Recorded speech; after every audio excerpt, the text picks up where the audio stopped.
जवानी के उड़े दहो, मनवा से मनवा के जुड़े दहो। ठीका जवानी के उड़े दहो, मनवा से मनवा के जुड़े दहो।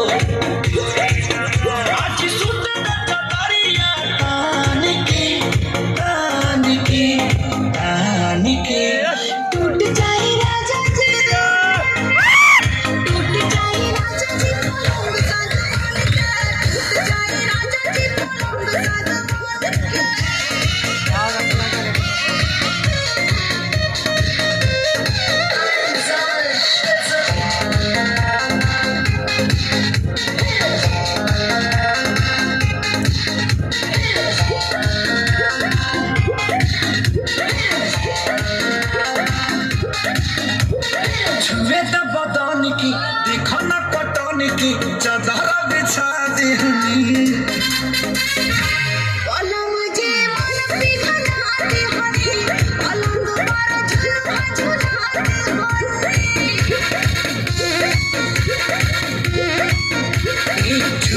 बदन की देखो न कटन की चादर बिछा देहनी।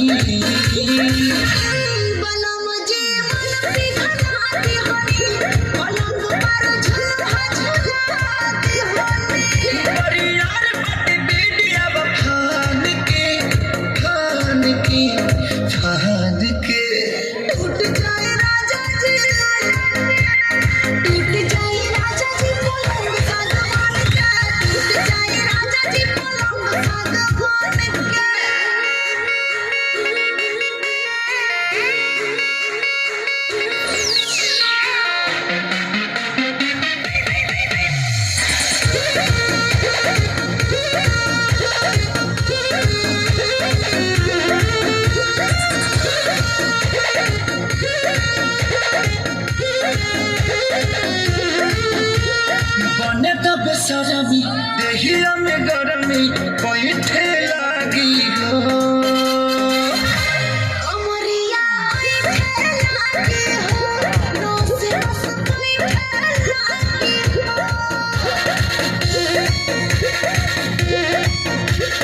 बने तो बेसरमी देहिया में गरमी बैठे लागी हो।